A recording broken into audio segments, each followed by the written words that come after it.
Okay, hello everyone. Hope you guys all had a good weekend. So far we've talked about how we can solve quadratic equations by factoring and by graphing. So today let's move on to the next method, which is solving by undoing. Now this word should sound familiar to you guys. We did this way back when we did solving linear equations. So for example, suppose we have 2x minus 5 equals negative 13. Now, how do we undo this minus 5? Well, the opposite of subtraction will be addition. So let's add 5 to both sides. So we get 2x equals negative 8. And then how do we undo this 2? This multiplying by 2, well, the opposite of multiplication will be division. So let's divide both sides by 2. And then we get x equals negative 4. Okay, so that was how we did solving linear equations by undoing. But now we're going to see how we can solve quadratic equations by undoing, which is going to be something squared. Okay, and the idea each time is going to be the same, and I'll call that isolate the square. Okay, so that's something that that's going to be the same for every single problem that we do regarding solving quadratics by undoing. So now let's actually go do some examples. So let's say we have m squared equals 36. Okay, so again, the idea is I want to isolate the square, right? Where's the square? Well, the square is right over here, m squared. Now that's already isolated, right? So that's good news. And then I should mention that when we did linear equations, so up top, we isolated the x. Okay, that's for linear equations. Now, same thing here with quadratics, except now we want to isolate the squared. So here it's m squared. Now, how do we actually undo the square? In other words, what's the opposite of squaring something? And that's going to be square rooting, right? So this is something we talked about last lesson, how we can simplify these expressions, simplify radical expressions. Or, in other words, you want to think of this as, okay, one number squared, right here, m is a number. One number squared will give you 36. Okay, now most of you will probably guess 6, and that's absolutely true, right? Because 6 squared is 36. But that's actually a very common mistake, okay? Because there's actually a different answer. Is there a different number that I can square that I will also get 36 for? Okay, and that's going to be negative 6. Okay, it's very common to forget about the negative, right? Because if you plug these back in, 6 squared is 36, because that's 6 times 6. But negative 6 times negative 6, that's also 36. Okay, so it's very common for students to forget about the negative. And here's how we can kind of shorten this, is we can say that m must be plus or minus 6. Okay, so that's very important. So here, whenever we're solving by undoing, we're usually, not always, going to wind up with two answers. Okay, one being plus and one being minus. So let's go ahead and look at a couple more examples. Let's say I have w squared minus 18 equals 0. Okay, by the way, before we actually get to solving by undoing, let's see if our other methods will work. Okay, so far we've also talked about solving by factoring.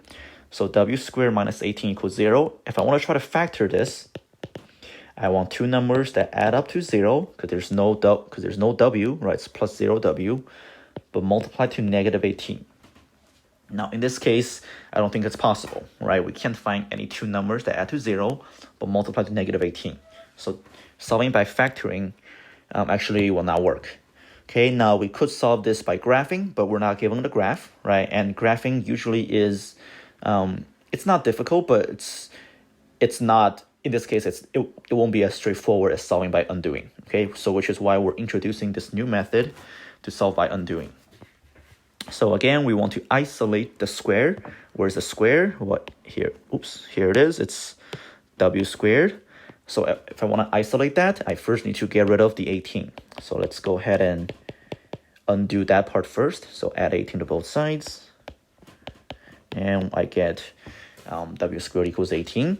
So now we're kind of in the same situation as over here, right? So once we have the square by itself, how do we undo that? Well, now we can go ahead and square root both sides. Now, once again, make sure you have the plus or minus, because it could be a positive or it could be a negative value. Now, in this case, 18 does not have a square root, so I'm just going to leave it like so for now. Square root of 18 is not a perfect square, so it doesn't have a integer square root. Whereas 36, you can take the square root and get 6. Now, this is what we did last time, so that's why we spent a whole lesson on simplifying radicals. 18 I can actually simplify, right? So what's the biggest perfect square that can go into 18? And that's going to be 9, right? So I can simplify this, or I can rewrite this as root 9 times root 2, or 3 root 2. Okay, so W is actually going to be plus or minus 3 root 2. Okay, you always want to make sure you simplify your radicals, and there it is. Plus or minus 3 root 2. Once again, make sure you include the plus or minus. It's very important. Okay, a couple more examples. Let's see, the idea is always the same. You want to isolate the square. So let's go over here. Where do you see the square? Right over here, the k squared. So let's go ahead and isolate that. And now this is going to look very similar to how we solve linear equations. So let's first subtract the 60. So I get negative 2k squared equals negative 40. Again, I want to isolate this, so let's go ahead and divide by negative 2. And then I get k squared equals 20. And then now, again, we get to something that we've seen before, right? Kind of like over here where we have w squared equals 18. And then once you're here, to undo the square, let's do square root. As always, make sure you have the plus or minus. Square root of 20. I'm going to leave it like that for now. And then, of course, we should always try to simplify whenever we can. Can we find a perfect square that can go into 20? I think so. 4 times 5 or 2 root 5. Okay, so k is equal to plus or minus 2 root 5. Okay, there it is. All right, a couple more. So now this is something that's a bit different because now we have not just x squared, but we have x plus 3 squared.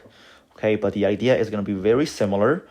So we still want to isolate the square, but this time it's not just x squared, it's actually this whole thing squared. So this is what I want to isolate, is the x plus 3 squared. Now this is already isolated, so this is good. So we don't have to do anything else first. We can just go straight to the undoing the square, which again is going to be square root. So let's take the square root of both sides. And then again, make sure we always have the plus or minus. And then we're just left with x plus 3 because the square root and the square kind of undo each other. And then on the left, we have the square root of 64. And 64 is actually a perfect square. That's just going to be 8. So I can leave it like that. I can just put 8. And then, of course, I want to solve for x. So let's go ahead and subtract 3 on both sides. So really what I get is I get negative 3 and then plus or minus 8 equals x. Okay, now these are both numbers, so we can actually simplify this a little bit more. So we have negative 3 plus 8 and negative 3 minus 8. Okay, so if we were to do negative 3 plus 8, that will be 5. And then if we were to do negative 3 minus 8, that will be negative 11. Okay, so we have 5 or negative 11 as our two answers. Okay, and by the way, I should mention all these answers can of course be checked, right? So to check your answers, you can always just plug them back in. So if I were to check 5, if I were to plug in 5 right in here, I get 5 plus 3, which is 8. 8 squared is 64. And then if I were to check negative 11, if I were to plug that in here, I get negative 11 plus 3, which is negative 8, and square negative 8, I also get 64. Okay, so both of these answers check out, and that's what we want. All right, a couple more to go. These are slightly more complicated, but again, the idea is always going to be the same. You always want to isolate the square.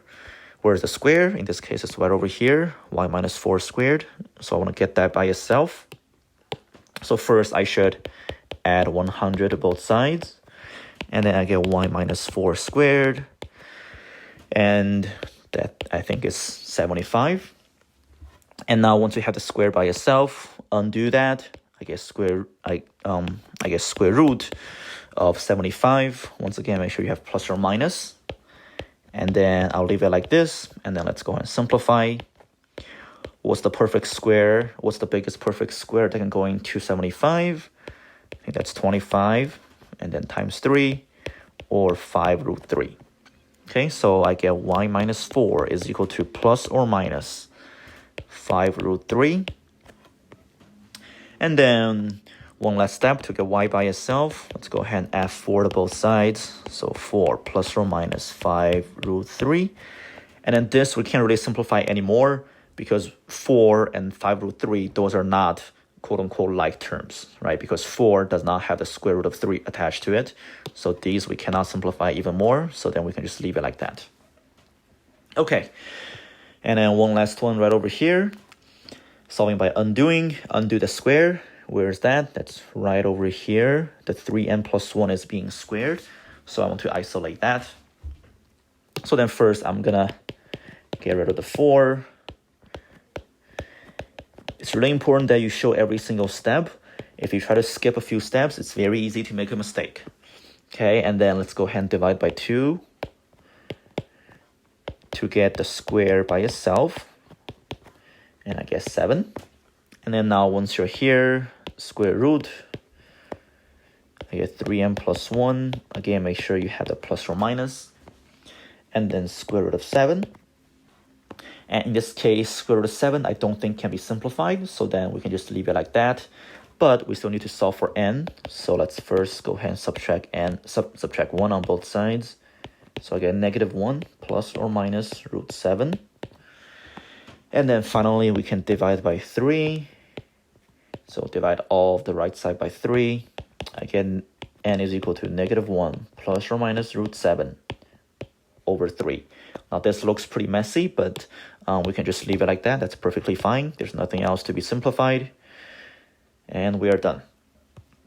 Okay, so that is it in terms of solving quadratics by undoing. You see why this is very useful because a question, like the one we just did, there's no way we can do this by solving by factoring. And then it'll be pretty difficult to do solving by graphing as well. Okay, so now, but these are very, or more straightforward to do using undoing.